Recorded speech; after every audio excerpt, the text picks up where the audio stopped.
And welcome everyone. And welcome I hate to you. the Insider Gaming Weekly video game podcast. I am, of course, your host. What do we say? Senior editor Mike Straw. God damn it! Well First done. AP.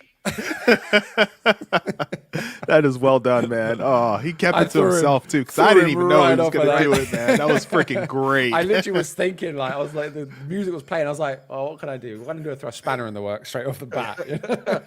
Oh, it's already I off the love rails. This is Insider Gaming Weekly Video Game Podcast, episode 40. We are staring down the barrel of our 1 year anniversary on this show. I mean, 1 year anniversary, but our 52nd episode won't be until after we hit that 1 year. But either way, it's been that long already. There's no Tom today because, as Toxic Fusion says, he's probably out playing the Knights of the Old Republic remake. But just because there's no Tom doesn't mean we don't have some big stuff to talk about. Before we get into that, this show is brought to you by the new Insider Gaming app. You can download it today on Android for free. iOS had a lot of questions on where that is. We're fighting with them. We are fighting with Apple. Dude, the one was on because with it, man. the first denial was because we had the word Google in the app. Yep. How do you avoid that? Because it was an area where we were saying where you could get the app within the app, like okay. how you can download it. Like, it's an area of the website. And I'm just like, this is fantastic. And now it's just been little teensy tiny tidbits. Dude, they're of nitpicking. things. It's absolutely absurd. Like, because I get the notifications on my phone, because I've been telling you, and it's just like, dude, what? Every single, why can't they just like list out exactly what is the problem so we can just work on all of them, at the same time? Like, That's the thing. They're sending a different problem each time, even though that problem existed in the last review. It's like friggin' whack-a-mole. And Tom is here in spirit At the airport? Man, I thought you'd have been over there by now. I feel like you've been gone for like 3 days. He has. It's been a fun time, but we'll get to that later. We'll get to some stuff that, even though Tom's not here, we'll get to that later with Ubisoft, but we do have things coming up. Other topics coming up today: the Game Award nominees and Xbox 360 turns 20, which is absolutely insane to think about. Which is weird because 2006 was only 5 years ago. It's crazy. I still feel that way. I still feel Yeah. being a 16-year-old getting ready for junior prom with my wife, because we were together then. High school That's sweethearts. awesome. Man. Yep, this year will Oh, mark I love 19 years Damn. man. of me and her being together, crazy. which is insane. We're a month away from that anniversary, so that's gonna be fun. Nice, man. But we're going to dive into the first thing that everybody comes to see. No one wants the exclusive news. They only want to hear what we've been playing. And AP, let's start with you. Man, it's basically like a repeat of what I had last week, to be honest with you guys. I did go ahead and dive into more Battlefield Red Sec. Additionally, playing more college football. I played a lot more college football this week than last week, which was good. Dove into a little bit of NHL as well because it's hockey season now. It's hockey season. I'm getting kind of pumped up for hockey, even though it's an 82 game season. It's always a journey, but I always enjoy it. So dove into that a lot as well. But man, Battlefield Red Sec, man, I'm really enjoying it. Like I said, just absolutely killing it. I saw that they had that milestone this week as well for Battlefield 6. So congratulations to them. They're just knocking it out of the park, man. Best-selling Battlefield in history. Yeah, unbelievable. And it took 1 month to surpass Battlefield 1. My God. Now they Just did something killing special. Love it. Grant, how about you? Need you ask? Yeah, for me, it's been. I've been on a real extraction shooter binge. Escape from Tarkov hit 1.0, so I've been on that. Still a mess. It's still a mess. There's no way it's 1.0 ready. It never was. I saw someone. No, I'm not going to go into the political side of things, but so it's that, and then Arc Raiders for me. I finished all of the quests in the game. I've just been helping out some buddies with their quests as well. Now I've basically become like a guide where it's like, what quest have you got? Oh, such and such. Okay, I know where that is. And then we just go and we just do it, and that's basically it. I played a little bit of Black Ops 7 because I've got Game Pass, so it didn't cost me anything, and I wanted to see what it's all about because I went in fully anticipating I was going to hate it. I've actually been enjoying it a little bit. It's not terrible. The campaign, obviously, people had their massive gripes with the campaign being as weird as it was, but the multiplayer is not that bad. So yeah, I've just. Is it just like a rehash of like all the other, like last year, like what I mean? Yeah, I mean, people said it could just be an expansion on top of like Black Ops 6, which is the same thing with Modern Warfare 3 to Modern Warfare 2, but it feels different enough. It does feel like a completely different game, although it takes a lot of influence and inspiration from older Black Ops, like Black Ops 2 and stuff. So obviously there's some maps that have been remastered and pulled over, which they do now. Gotcha. Some of the weapons have been pulled back over. Some of the characters have been pulled over, and because of the way the story sits chronologically. You literally just have the same characters that you were playing as in 2012. So it's a bit weird in that respect. It feels like a giant rehash, but it was, by numbers, one of the best-selling Call of Duty games ever. It's where the competitive scene really started and was kicked off, and it was the year when Black Ops 2 came out. That was the first Call of Duty like world championship. So maybe they want to kind of try and emulate that a little bit. But yeah, apart from that, there's been a good game loop, but it's other stuff. It's busy. There's a bunch of tech reviews coming out, which are really cool. There's a bunch of pretty high profile stuff that's coming out that I've just received today. Nice. Talking about the esports side of things. We've got like Razer have just released a new their Black Shark V3 Pro headset and the Raiju controller. The Raiju controller especially, they lent in a massive campaign with Call of Duty League Pro players, and it is it's a really fantastic piece of kit. But all the reviews for that will be coming soon as well. So it's not just playing games; it's reviewing, digging into the things that we use to play games. So it's a busy time. Alley Cat, before I get into mine, couldn't put Battlefield down until I installed Arc Raiders. I feel like you're not the only one with that sentiment, and it's a reason. I mean, look at Arc Raiders in general; just their player counts on Steam. And I know don't live and die by the Steam, but it's a very good indication. It continues to go up weekend after weekend. You know what? They're a month in. It does, man. And good for them. It's going to keep going. Good. The persistence. Good for Embark. It's crazy, man. People are getting mad about the use of AI. They're not hiding it. They tell you what it can do. Voice changers. Transparent. It in a way it sucks. Certain things suck. Like what Activision did with the calling cards and stuff, the Studio Ghibli artwork, like that kind of is where I get frustrated. But talk to speech or text to speech and voice transformation using AI, that's kind of where like that kind of adds a cool thing. If I'm talking in a game and I sound like an old time farmer. No, that was crazy, man. Did I tell you the story about me becoming a woman? Yes. I think that was nuts. when they were like, why do you sound like a woman? Do I? And I told him to put it on, and oh my God, it is so authentic. Like, you genuinely could not tell you weren't talking to a woman or anything, because there's 10 different voices to scroll through. There's like some like grizzled veteran sounding character, and it's so, I don't even understand how they do it in real time, but it's so cool. It is really, really cool. But it's definitely a persistent thing, isn't it? Like, sorry, I'm English. It's definitely a persistent thing. They got an update coming in a couple of weeks. There's some crazy streamer thing right now. I don't know if you guys have seen. There's a streamer like faction gang war thing where you've got some of the biggest streamers in the world. They're like they've got their little gangs, and they're dressing up in specific outfits, and they're all hunting down people wearing the opposite outfit, and it's nothing to do with it's nothing to do with Embark. This is completely off the backs of the streamers. But you've got like Ninja, XQC, like Myth, Cloaksy, Burnt Peanut, Hutch, like everyone, some of the biggest names in streaming are coming. So you're just getting even more eyes on the game now because of this. It's nuts. I don't think I remember a game in recent years come out of absolutely, because it kind of came out of nowhere. Let's be honest, it wasn't even supposed to be an extraction shoot until a couple of years ago. But to come out and do this at the time that it has, it's mind blowing. It's so good. It's gonna stay around as well. Yeah, there's a documentary. They just put out the documentary, which you can watch now. The first episode is a half an hour times 3. They'll be doing staggered releases. And these guys go in and they're so like transparent, and they tell you exactly the struggles they had working through COVID, how they had to pivot. They go through all the internal stages of the game where they said, okay, we need to do this. We need to reset. We need to pivot. We need to change dynamic completely. Like, what we have now is nowhere close to what it was supposed to be years ago. It's so good. They're a fantastic studio, and I really hope access granted.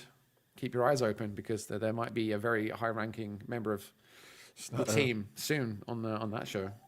Yeah, for me, it's been a case of I've been playing a lot of games I have to review that I can't really fully talk about. Though this past Monday, one of the coolest reviews I ever did went live on Insider Gaming. Oh, I read that, man. Yes. SpongeBob Titans of the Tide, and I wish my only regret is that I wish I could have used more quotes from my 8-year-old, but they're 8. They're still learning how to fully articulate. So a lot of the things he said was repetitive over and over and over again. Right. But he gave me notes every step of the way of how he felt about the game. And then there were things that I saw that I liked or didn't like. Man, those slide levels were obnoxious. But Titans of the Tide, that review, I'm reviewing another game. It comes out on December 1st. I think that's when the embargo also lifts. But I've had it for about a week now. I played it and previewed it at Summer Games Fest. Really liked it there, and I'm in love all over again with it now. And then I just got another code last night for a game. That embargo, the review embargo lifts on the 25th. Content embargo lifted today, so I can talk about it. Project Motor Racing. So I'll be working on that. I just don't know if that'll be up at embargo time or not, because it is a sports game. And after the Madden 26 review I did for IG, that was the last sports game I will ever put up a review for on embargo day. Just because there's such a mess and with things and updates that break the game later on and stuff like that. Mm-hmm. But we got a lot. And before we get into the news, we got to move into the news. A reminder, Insider Gaming app, you can download it now on Android, coming soon to iOS. You can also sign up for Insider Gamer Premium or Premium Plus.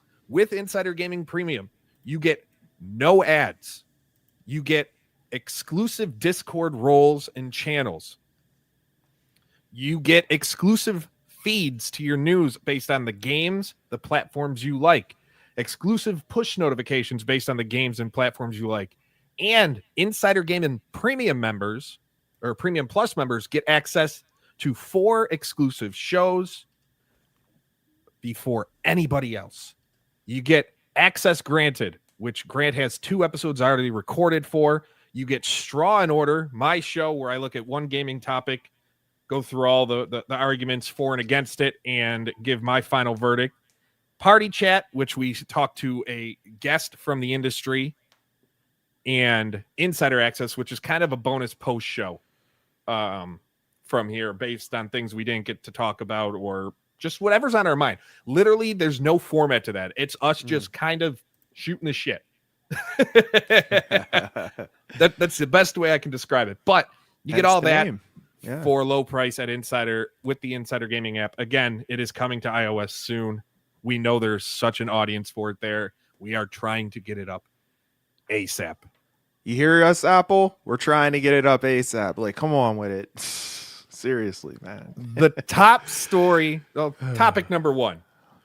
The Game Award 2025. The nominees were announced, and we're not going to go through every nominee. We're basically just going to give our overall thoughts. Man? I thought we were going to go through absolutely every nominee, every category, every nominee, every person. Put on our votes right here. Insider Gaming. Insider Gaming Weekly is now a 4-hour show this week to go through every category and explain what we like and don't like about each nominee. No, all the nominees came out, and as expected, it was very divisive, especially when you look at Game of the Year. There were games that people thought should have been nominated that weren't, even other categories. The big thing that came about it was Expedition 33 was nominated for everything under the sun almost. And I have more thoughts on that in a minute. But you got the Kojima tax in Game of the Year with Death Stranding 2. Solid game in its own right, but Game of the Year nominee, not so much in my mind. But then you had, like, in my mind, what stood out are the snubs. Split Fiction, not in Game of the Year. Blueprints, not in Game of the Year. You have things like Marvel Rivals, not in the category for best multiplayer. Yet it's continuously one of the most played multiplayer games. Yeah.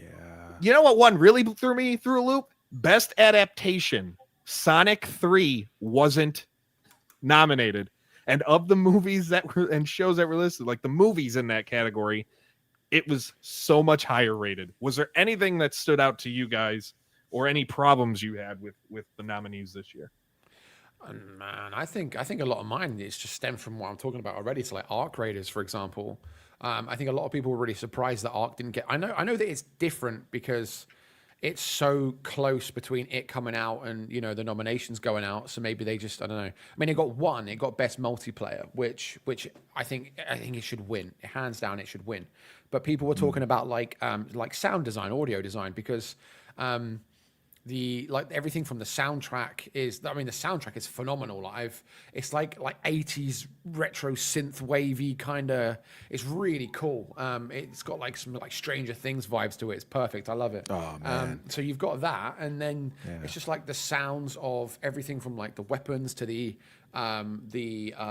arc enemies, the sounds that they make, to the ambient like soundscape of the world around you. It's really, really good. It's absolutely fantastic. But obviously people are saying that it was snubbed because of the whole AI thing. They don't want to give an award for audio design to a game that used quite prolifically now AI in the creation of a lot of that sound. Which I get that argument against it. Yeah, but there's still others on there, But you talk about maybe soundtrack. not Game of the Year, but yeah, you talked about soundtrack. Not even Mario Kart World was nominated for soundtrack, and that to a lot of players is the best Mario Kart soundtrack ever. Wow. I'll have to take your word for it, Michael. Oh, I know. It's so good.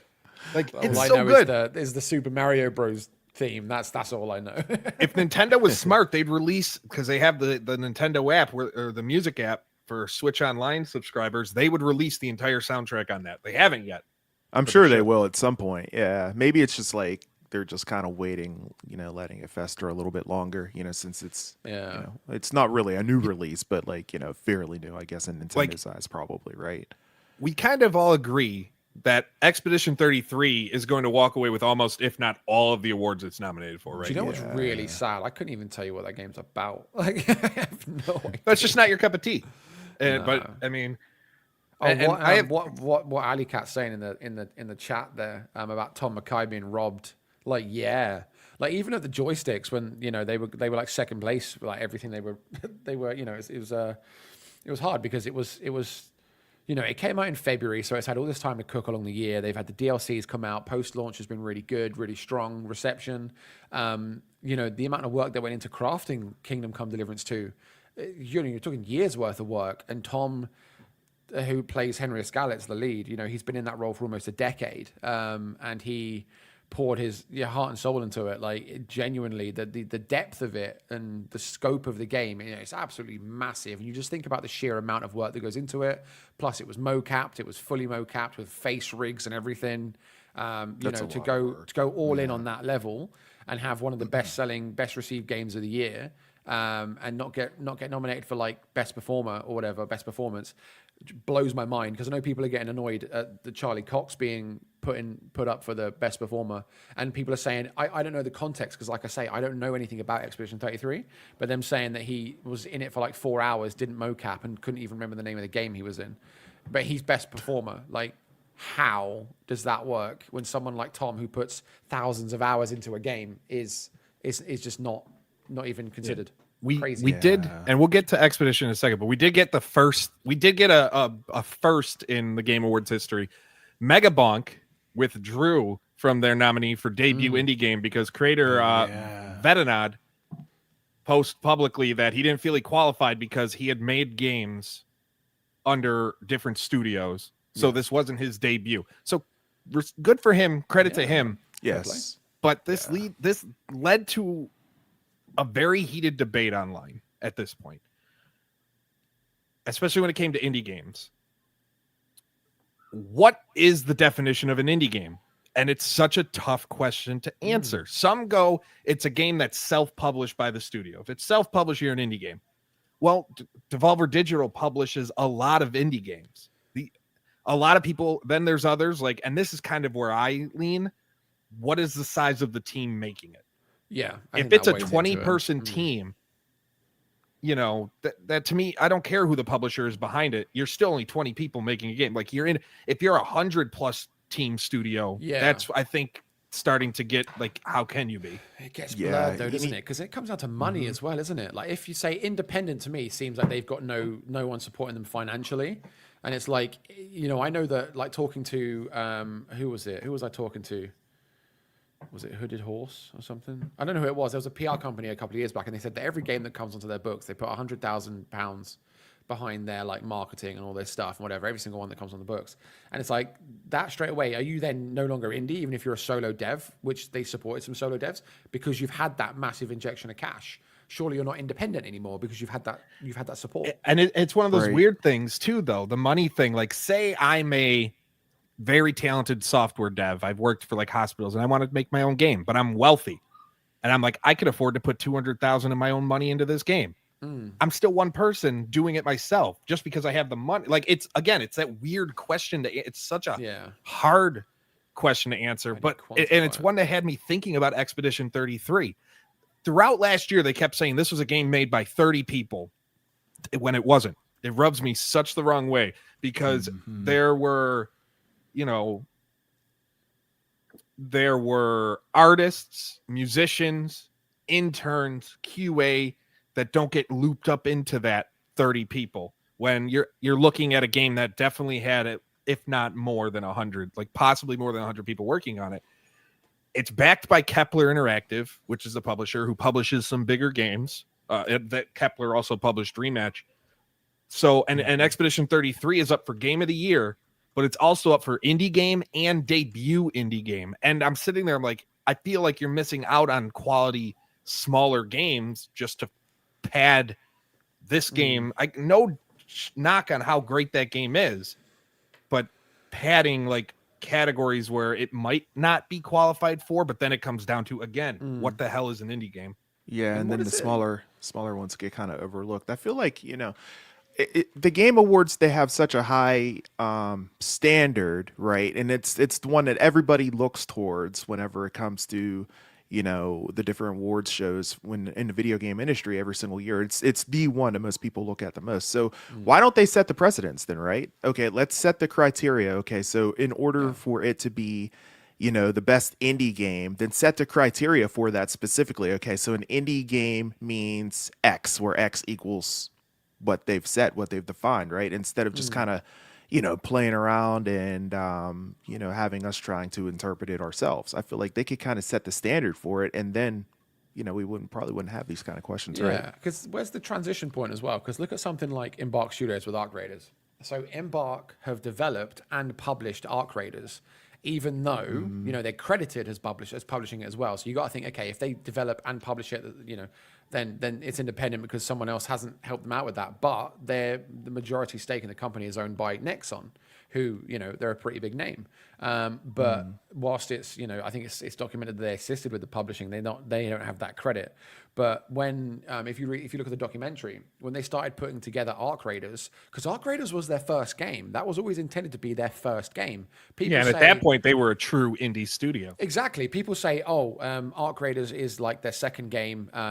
You know, they've released, they went for the finals first or whatever, but they didn't. It's because Arc Raiders was taking so long to make, they had to pivot to get the finals out the door. So their first game should have been Arc Raiders, and the second game would have been the finals. But like Mike said, like rightfully, they started with a team of something like 6 or 7 people. It was a bunch of like, you know, alumni from like DICE and whatever, starting up a new studio like Patrick Sutherland, and they just swole. They got swole as the years went on, and now they're about 350, 400 people. But it's like at the beginning, it's like, where's that transition? Where did they switch from being an indie studio to, are they AAA now? Is that where we're at? Like, what's after indie? Do you go straight into AAA? No, AA. Double A is a thing? Yeah. Well, quadruple A is a thing. So double quadruple A, yeah, AA. You know, so is indie A? What's A? See, this is what we mean. AP, no, the thing is, we need AAA criteria. We need thresholds, man. Yeah, exactly. That's the thing. Like when it comes to AAA, AA, that is strictly budget. Yeah, that's just millions and millions of dollars. Like that is like AA games are like mid-range budget games, like, you know, $50 million. So then what's GTA 6 with its $2 GTA billion is like a what? That's like quintessential, whatever. Yeah, I was gonna. Yeah. But yeah, like even Phil considers Sandfall a AA, and I kind of agree there with Expedition. So that's when it comes to the indie. There we go. Yeah, I was gonna do the same thing. I can't shout too loud. My son's in bed. So my gripe before we start wrapping up the Game Awards talk, my personal gripe, and this is coming from somebody who's covered this side of the gaming sphere. I'm tired of sports and racing games being lumped in together into a throwaway category. Yeah. And because sports games, whether people play them or not, or admit they play them, continue to dominate best-selling charts every month, every year. Every year, at least 6 of the top-selling sports games in the world are sports, and they generate more revenue than nearly every other genre. But they're still treated like the redhead stepchild. Yep. But at the end of the day, like the Game Awards are secondary to what everybody wants. No one watches it for the awards, which is sad. They watch it for the trailers and the premieres. That's what it's turned into. It's turned into a winter showcase with some awards here and there. Yeah, because that's what I like, man. When they're getting through, when they're whittling them down, and they'll do like a batch of like 5 where they just announce each one, and there's a little round of applause, and then they do the next one, a round of applause. And now, I hate it. A trailer, world premiere. I hate it. I hate it.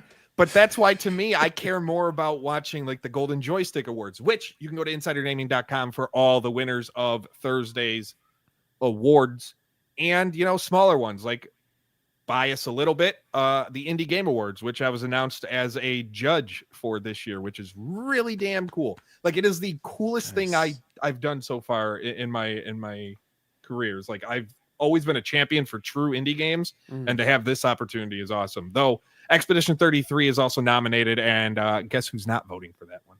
I'll have my full ballot out after they close or after the awards, but Expedition 33 is intentionally being left at the bottom of my rankings. But that's on December 18th. The Indie Game Awards. Game Awards are December 11th. We'll obviously have full coverage at Insider Gaming. I don't think Grant will be around for that, but we have a team of US people because it runs from like 8 p.m. Eastern to 11 p.m. Eastern. What show is that? The Game Awards. I did last. This will be my 3rd one I've done with Insider Gaming. I long it out, man. For some reason, I don't. I get on. I get on. Expect you to want to die because I get off at like 4 a.m. or something ridiculous. No, I stick it out. I mean, I'm up 40 hours now. That's fair. Yeah, that's true. You know what? We'll talk about that in a minute. I wanted to do the whole Resident Evil Requiem thing. Yeah, we'll show you when we're ready. And 10 minutes later, that pissed me off. That was great, man. I loved it. On the Half-Life 3 thing, before we move on to Ubisoft, because we do got to move on. Oh, he had a little tease or something. He had that little tease, and everybody's like, "Oh my god, see something?" So You know, we'll talk about Half-Life 3 for a second. Because people are blowing up. Everyone's blowing my us up phone. on that. Dude, I saw that, man. I'm yeah. getting bombarded. All because Even I in posted a chat, couple too. tweets of like, hey, it's not this week, calm down. I have a date that I've been told, but I haven't been able to verify with multiple sources. And there is a history of Valve doing these things called canary traps. They have people who will, like, they give different people different dates to kind of try and guess who's talking. Man. So when you're Sly. talking, the goal is to, like, I've seen it happen before. They did this with Half-Life Alyx. Like that was a big thing with Half-Life Alyx. A bunch of people recorded different dates because they were feeding the dates wrong differently. I won't report the date until I get physical confirmation that that's the actual date and not a canary trap. Everything I've been told and has been this year. The date I was told I can say is this year for a reveal. All the signs and logic would put it at when it releases being a Steam Machine launch title. Yeah. It just makes so much sense to do it, even if they decide to bundle it with the Steam Machine. Like, you buy the Steam Machine, you get a code for Half-Life 3. Huge that for that. But Jeff, so that's where we're at with that. I am busting. I'm working to try and get full confirmation, but I will not put a date publicly online until I can confirm that's the real date. But Jeff did what he normally does. There's a trend in games, and he posts some random teaser about whatever's trending to build up the hype for his own thing. It'd be very surprising unless he's reached a deal with Valve in the past week to have Half-Life 3 revealed at the Game Awards. Valve likes to do their own thing. Kind of like Rockstar. Yeah. It's getting bigger every year, you know. We're in the hundreds of millions of people watching. That might be an overestimation, but there's a lot of people that watch. It's Tens of millions is accurate. It's the biggest thing right now, isn't it? You know. Yeah, definitely. Even if Valve went off and did their own thing, they'd get less eyes on it than if they announced it at the Game Awards. I agree. If it's going to be at the Game Awards, what I could see it doing is Valve announcing it before and then saying, "Hey, we'll show more at the Game Awards." I don't see it being announced at the Game Awards. Also, for those thinking it's going to be a shadow drop, there's been nothing I've been told to hint that it's going to drop the day it's announced. Like, there's nothing to tell me that. So that's where we're at with Half-Life 3. So the chat stops blowing up on that one. Ubisoft. We got more, though. We got some good stuff with Ubisoft. Earnings were delayed last week. Turns out they weren't being acquired, which I was kind of thinking. I started to believe the longer it went when they didn't come out on Monday. Everyone was thinking that, yeah. It was because of an accounting issue. Overall, finances are up. Net bookings are up 20% year over year for the first half of fiscal year 26. Digital revenue up 30%. Recurring player investment up 52%. Assassin's Creed overperformed. All of this is at insidergaming.com. Officially, they did announce today, though, they officially completed their $1.3 billion Tencent investment with Vantage Studios, the studio that is handling Assassin's Creed, Far Cry, Rainbow Six. Tencent now holds a 26.32% stake advantage, but Ubisoft maintains control. Another announcement today was their AI-driven research project called Teammates. So there was this game detail that came out a while back called Project Scout. And this seems to be what that is. It has you and 2 AI NPCs going to an enemy base to save 5 members of your resistance. You also get an AI voice assistant named Jasper who gives you tips on gameplay, the story, and can change settings for you just by talking to it. And Ubisoft is hoping that this test will start shaping the future of the games and that, quote, players will feel like they're shaping the story themselves and not just following it. Before we get into the 2 exclusives, anything jump out at you, whether Assassin's Creed overperforming to them, this AI-driven research project, or the fact that this was an accounting issue, they said? It probably wasn't an accounting issue. I mean, let's be honest here. I mean, I feel like there's definitely a little more going on behind the scenes than just accounting. Like, come on, man. You know the date whenever these financial reports have to be out and due for your investors, and you're telling me you're no, I don't buy that 1 second. What's their stock value looking like though since they did drop it? Because I haven't looked. Like, did it regain or something? In the U.S., it's gone up 6% today. So the confidence is back in a bit, you know. Because that was the thing as well, isn't it? It's gone up 3%. Yeah, it's up 3% in Europe. Yeah, no, I think it was the speculation was wild, but like, because I think people still, even now, they're still going to hold out thinking there's going to be some big buyout or privatization or something. But I was surprised to see how good the numbers were. I think they were too. They were like, it shattered all of our expectations, especially because recently the UK branch of Ubisoft put out their report, a financial update saying that like the rules are changing and people don't want to play games anymore and and everything's doom and gloom. And then the core branch comes out with like everything is great. You know, it's like, well, that's a complete flip up, isn't it? Miserable English people, basically. You know. I mean, good for them. I still don't like. In my mind, it was smart for them to halt trading of shares because they did say like to decrease speculation. And I mean, obviously, imagine what if they didn't halt shares with the speculation that was running wild, what it would have done. They would have, like, there'd be that risk of people tanking the stock or buying so much it artificially inflates how much value is in. And then when it's announced, hey, we just had some accounting issues, it would drop it even further. So it was smart on their front to do what they did. But today's earnings call or report wasn't the big stuff. 2 Insider Gaming exclusives. One dropped this morning and one we're about to hit you with right now. We'll start with the one we dropped this morning. Grant, it's on the AC Black Flag remake. You wrote the story. You have it up at Insider Gaming. What can you say for the people who might not have read the story? So there's not like a hell of a lot to take away, but you had the spread. The financial update that they put out had a spread of the games that are, you know, either coming out or whatever, like the outlook. And there was one at the end, one little one at the end of everything. So like you had like Rainbow Six Mobile and Division Resurgence and all the things that are coming. And then right at the end, it said unannounced game, unannounced project, whatever. Set to launch before the, you know, the end of the fiscal year. And that is, as we've been discussing, you know, Tom's obviously had his exclusives over the last year and a half. The Black Flag remake is coming. Ubisoft hasn't, I believe they haven't officially addressed it at all. There was a bit of a sticky spot with, is it Matt Ryan? I think his name's Matt Ryan, the voice actor of Edward Kenway, where he let something slip at a con and didn't realize it was being recorded. And he got in a bit of trouble. And he basically spilled the beans.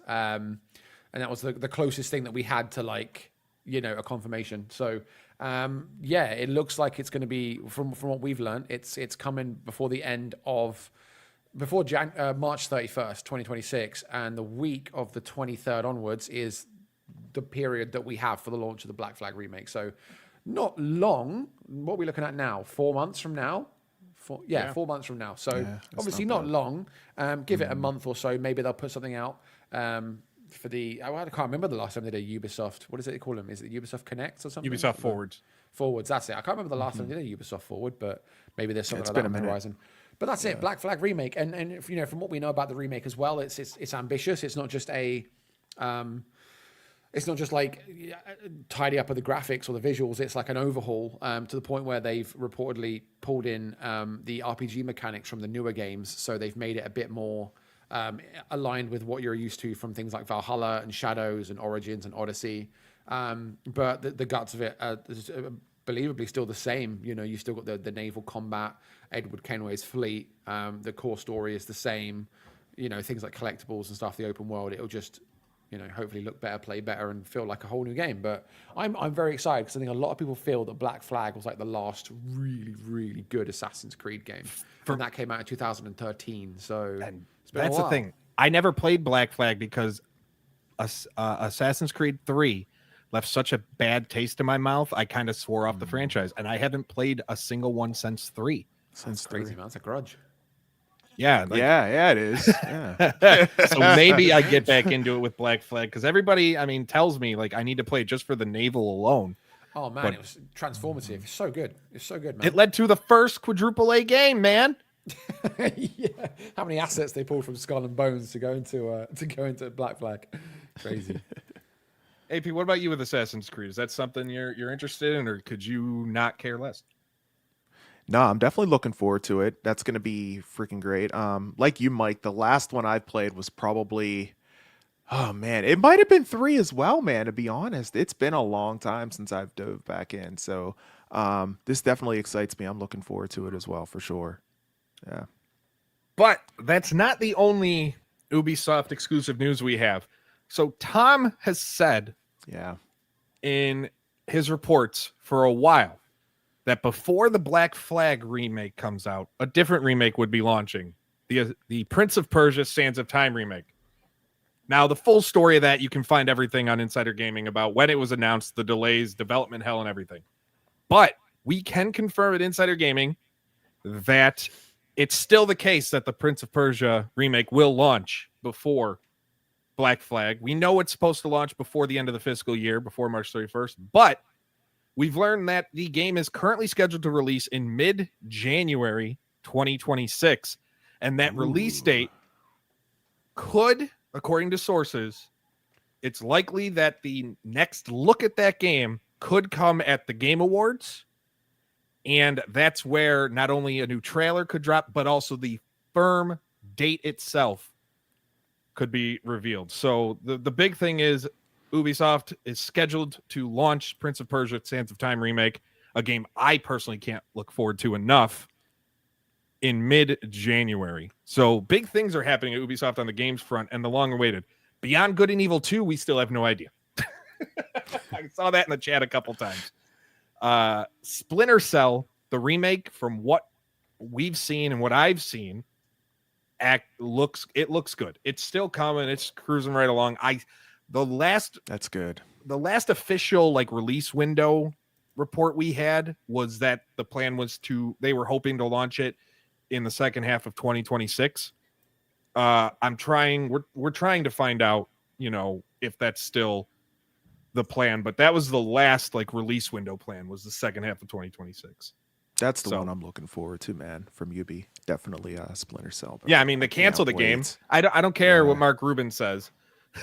He comes out I love how he said the rumor from Bloomberg, even though it was directly from people who worked for Ubisoft that said, hey, this game was canceled because they turned it into X Defiant, was a Splinter Cell game back in 2017. So, so that's what we got. There's a lot going on with Ubisoft. Do you guys have any interest in the Sands of Time remake? Did you play the original back in 2003? I like Ringo. I mean, no, this is a weird thing, right? Because I think most people know now these days that Assassin's Creed is born of Prince of Persia. And I'm a huge Assassin's Creed fan, but I have never played a Prince of Persia game, ever. So actually, no. Lost Crown I played for a little bit. Lost Crown was so good. Rogue Prince of Persia, fantastic. Lost Crown, the fact that they're not making a sequel, or at least they had no plans for it last we knew, astonishing. And they wonder why no one wants to play their games. That was another thing. They say no one's playing games because everybody is the big thing on that real quick. Everybody's releasing these lifetime games where the live service games. No one's jumping to other games because they don't have to. Mm-hmm. Yeah, you just dive in right into those whenever you want. Lane and you stay in it. That's it. Yeah. Yep. Yeah. It's insane art graders. It's so frustrating. So that's where we're at with Ubisoft. Ghost Recon. Yeah, I brought it up. Or no, we didn't talk about Ghost Recon. It was Splinter Cell. Ghost Recon. There's really nothing new right now to report. I know Tom is front and center on the Ghost Recon news. I have a feeling he's chasing it. Speaking of that thing, Tom, last week I had talked about Half-Life 3. And then Tom talked about a game that he couldn't talk about that was going to release in March. And everybody assumed he was talking about Half-Life 3. Everybody ran with that. Mm-hmm. That wasn't the case. It wasn't Half-Life 3 he was talking about. So everybody can rest on that one. Tom's got something else he's cooking up. because I don't believe it was the Black Flag remake, though I didn't ask him yet. I could just ask him, like, was the Black Flag remake the game you were talking about? Though we might just wait till next week and we can ask him himself. Because next week may be a huge show. That's all I'm gonna say. Next week could be a huge show in terms of what we talk about. But topic number 3, as we start to head down the final stretch of the show, the Xbox 360 is 20 years old, guys, and I don't like it. As I stare at my real. I see my slim, because I don't have my OG 360 anymore. My slim one, the black one, up on the shelf in front of me. Man. We posted our favorite 360 games today. You know, let me just load that up so we can talk about it real quick. Yeah, you can check that out, Insider Gaming. Grant's favorite 3. I should have made a graphic for this. 3. Oh, that would or favorite 5.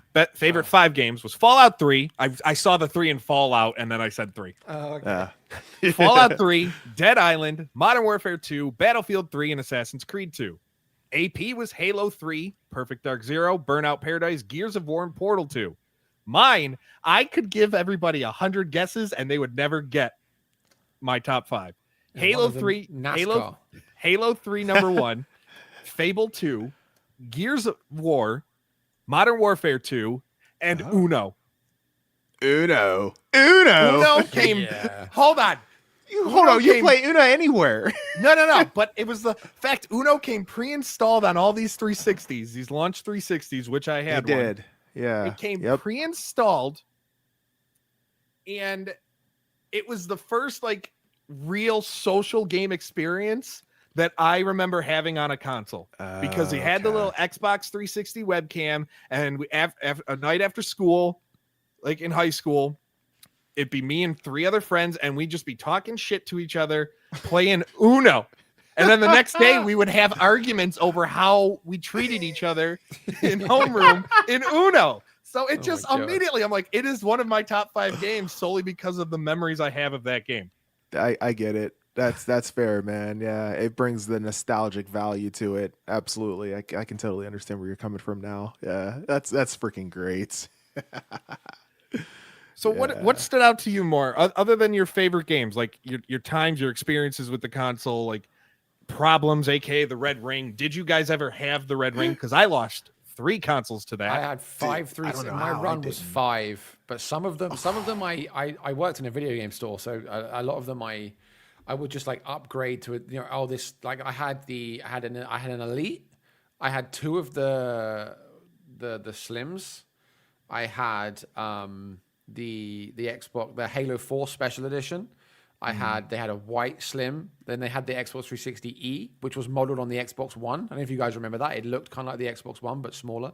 I had one of those as well, and that was the last one that I had before I got rid. But yeah, man, I went through the 360s. But out of choice more than out of. I think the only one that ever broke was the Elite, and I beat the hell out of that thing. I got to a point where the disc tray wouldn't open, so I'd have to like jam a paperclip in there and like pull the thing out. You know, man. That's great, man. Disc trays, man. Who remembers disc trays? God, I love disc, dude. I love disc trays. My biggest though too. Xbox 360, when Microsoft tried to make the push for HDD. Or hard HD DVD instead of Blu-ray, that backfired. Yes. Yeah, it did, big time. Yeah. I don't care. I will forever, like, it's nuts to think about. You bought an Xbox 360 and you were stoked that it had 20 gigs of storage on the detachable drive. I had 4 different ones of the detachable drives because I just kept I had so many things installed and data I didn't want to swap. But also it was a time where you didn't have to install your discs. You could if you wanted to, but not every game needed it. Yeah, and even when you did it was like 6 gig or something. Yeah, not 250. Man. Like times are changing, man. But that was probably PS2 is where I feel like I kind of fell in love with video games. You know, I played when I was younger on other stuff, like more retro than that. But PS2 was where I kind of got a bit core with it. But 360, like you, Mike, talking about it being the social experience, Xbox 360 opened my eyes to the concept of multiplayer gaming. So like Call of Duty, Call of 4, Modern Warfare. I was talking about Battlefield 3, Grand Theft Auto 4. These games where I was playing online with my friends, and I'd never done that before. And just the sheer concept of being able to load up a game and play with people around the world, like it was nuts. And I would while away the hours on it. And that's really where I became probably like obsessed with gaming, because that's where I started picking up the games that I would spend hundreds and hundreds of hours in. Like Modern Warfare 2 is one of my most played games ever. What's that, 2009? Yeah. So not too long into the That's life one of mine cycle too. It, That is my most played Call of Duty is Modern Warfare 2, solely think a lot of for people, doing yeah. quick scope lobbies and knife fights on Rust. Yeah, exactly, man. We've all been there. That's it. That's a pastime of ours, man. But Yeah. I think it's just so memorable, because I think it was hard when you said name your top 5. I turned to my wife and I was like, I think I literally said to her, like, how the hell am I going to do that? Like, because you just think it's like one of those things where it snowballs. You might think off the top of your head, oh, I can't even think. And then suddenly, oh, but what about that? But what about? And then you suddenly just get into the weeds of it, and you're like, there are hundreds of games that can make that list, man. Like I just named a couple there, like GTA 4. 100%. You know, It was so tough for me. Like it was GTA 4, Forza Motorsport 3 for me was another one. Like what I told you, Grant, yesterday, I got it down to 8, and it was so hard to get to 5. The thing is, Uno was always in my top 5 from the start. That was the first game I thought of that it had to be there, and Halo 3 was in there. It was so tough. Like even later life games that I really enjoyed, South Park and the Stick of Truth. Like that was a 2014 release, but it was an Xbox 360 release. Like there were just BioShock Infinite or BioShock was one that it was tough. Skyrim was one that was tough to get out of there.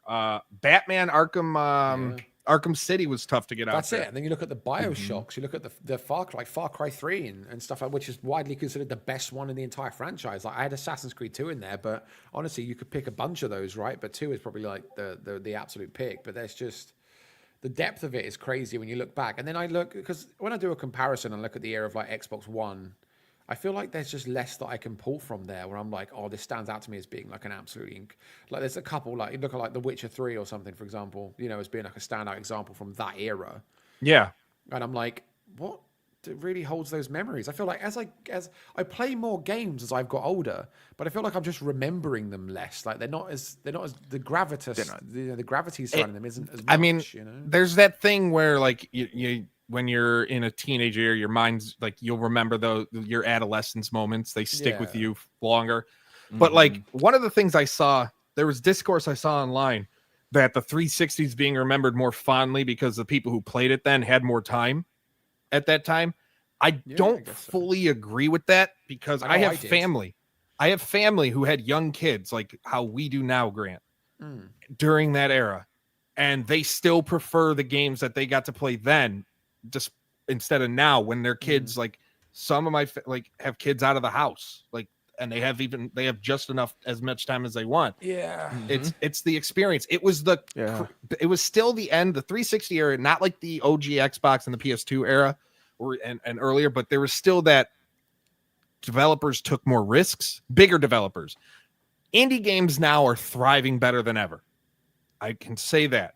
But when it comes to bigger developers, more mainstream AAA games, they took a lot more chances back then. There was more creativity in what they did. They weren't afraid, because games didn't cost $500 million to make. That's true. Yeah, I would agree with that. Absolutely, Mike. That's a great point. And then I'm just also thinking back, like, remember when the 360 launched? Did you guys get your launch consoles? Did you get it whenever it came out at launch? Yeah, no, I didn't get mine until 2009. I was really late. I got it. Okay. I got it 05. I was in North Carolina for Thanksgiving. Yeah. Visit with family.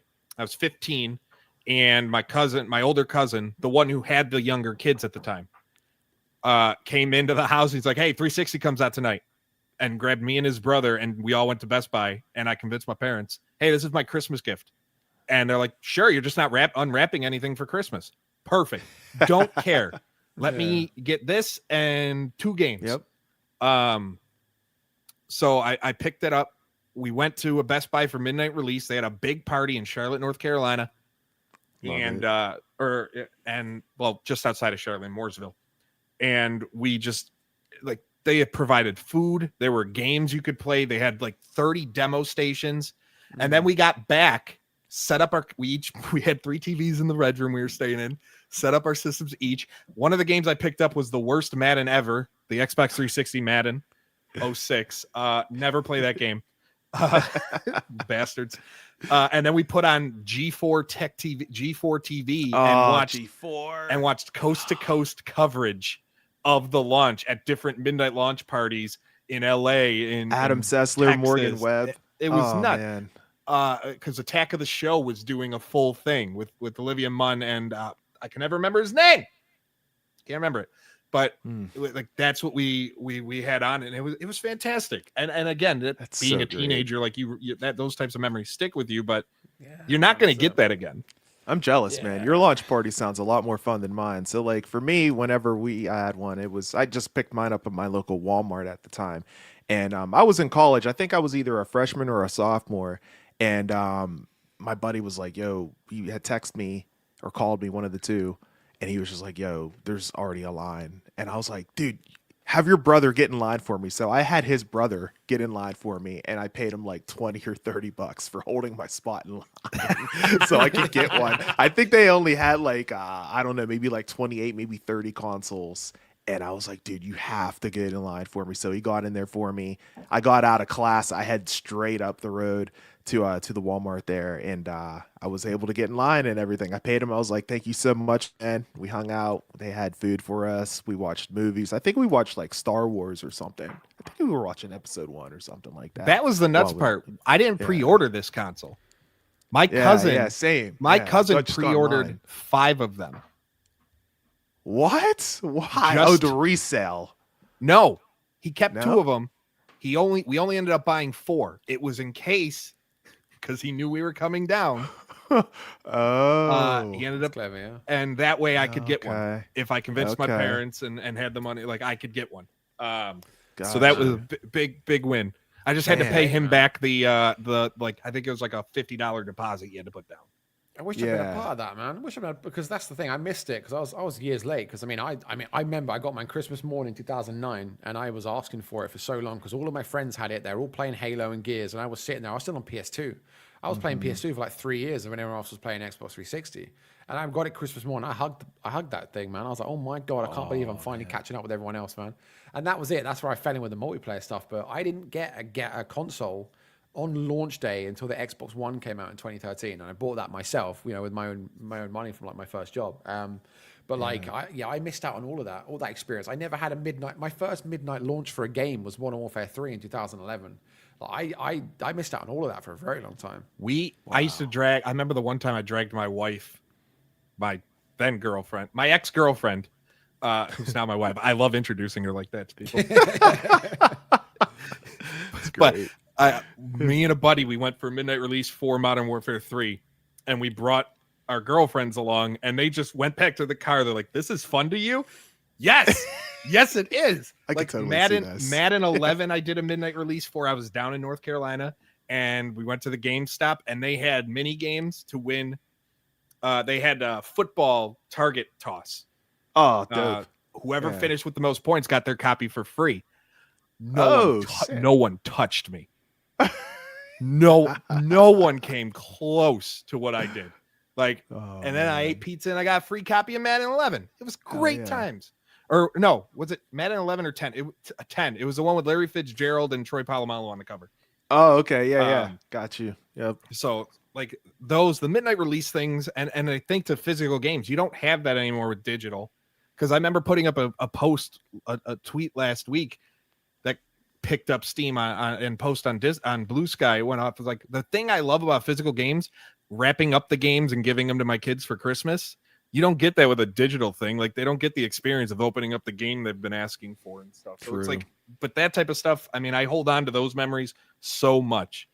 And yes, it was like the 360 came out when I was a sophomore in high school. And, the lifespan it was still releasing games until 2015. So, which is nuts to think about. Like, it had 10, 12 years of getting new releases. And I mean, we see it now with last gen. Like, they support last gen for a while. But obviously the biggest 360 memory is Don Matrick at the Xbox One reveal saying, "Hey, if you can't get connected to the internet, we have a console for you, the 360. Sucks to suck." But I mean, the 360 was the one where I could get it on Xbox Live finally, because the original Xbox didn't have the ability to connect wirelessly. The day after I got my 360, when I got back home up here, I went to the mall and I bought the wireless adapter so I could finally get an Xbox Live and experience what it's like to pay for online multiplayer. Damn, man, that goes back. I ran like an Ethernet cable through like my entire house, like through doors and stuff. I wanted to do that. I tried to do that, and my mother nipped that one in the bud. She said, "No, we're not. No." Black Ops 2 was Alley Cat's first midnight release. Black Ops 2 was the first midnight release that because like I said, I worked in a video game store in the UK.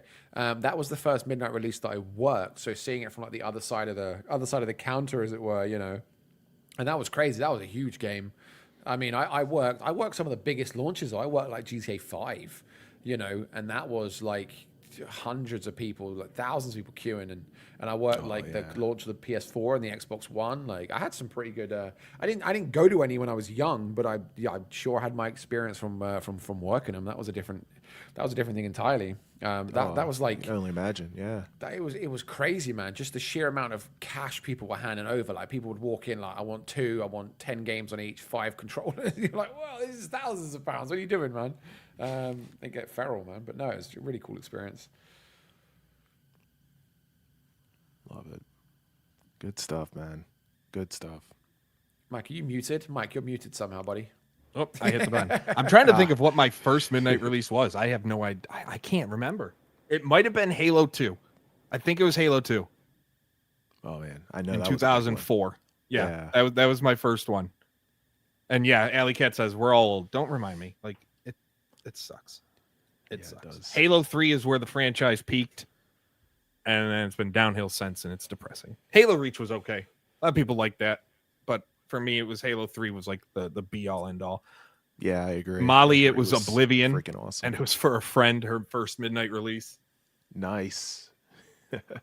Yeah, it's been fun, but we do have to start winding down here. This has been Insider Gaming Weekly, a video game podcast. A reminder: download the Insider Gaming app if you want to support. It's available on Android now, coming soon to iOS. Hopefully next week. We'll see if Apple wants to stop being Apple. pricks. Yeah. We know where you're located, Apple.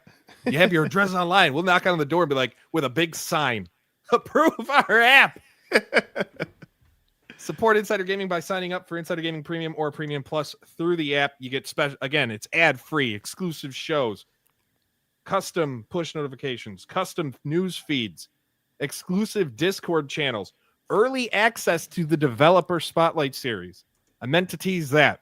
I sat down with the team from Dispatch, with Dennis Leonard and Charles Merkelum yesterday. That is up now, early access this weekend for premium members, and it goes live for everybody on Monday. Because it's a free series, I'm not going to hide it behind the paywall soon, but I figured, give the weekend treat to premium members in the Discord. So they're watching that now, and then you can watch it on Monday. It was such a fun interview. We talked about that one scene at the beginning of episode 4 for everybody who's played it and know what I'm talking about. And how, depending on who you're watching it with, may cause a very different reaction.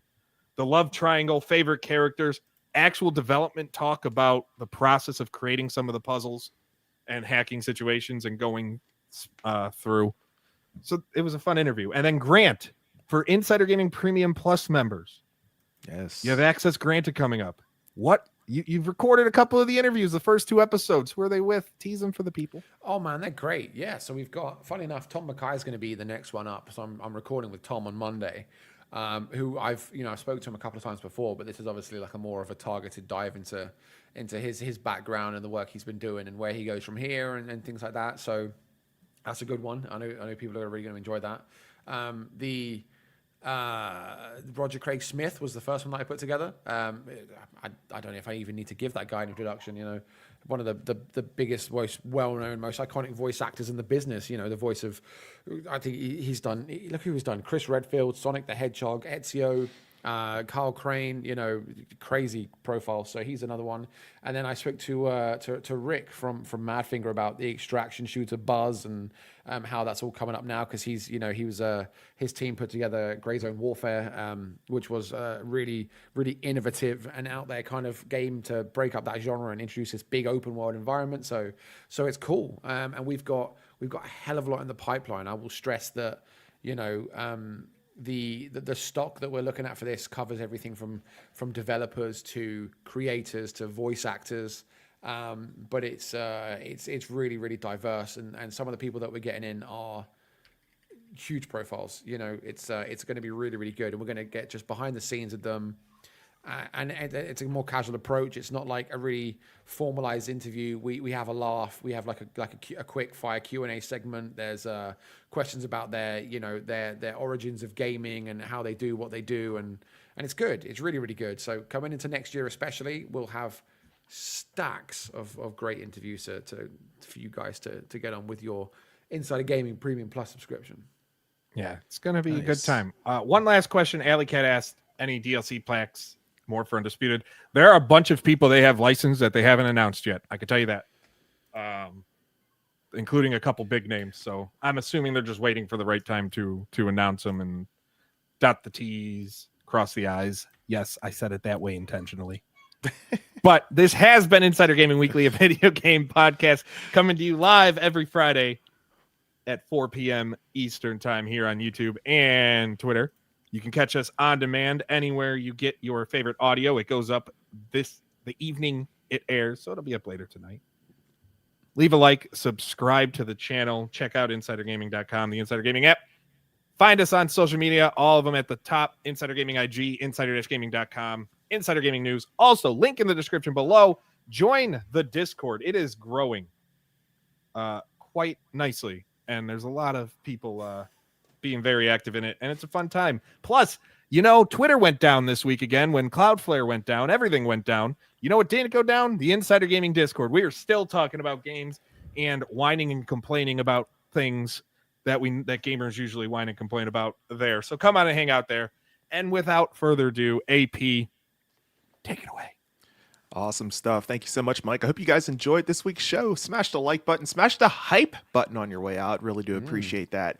For Grant and Mike, I'm, of course, your host with the most A's at the P, Albert Perkins, and we will see you on the inside.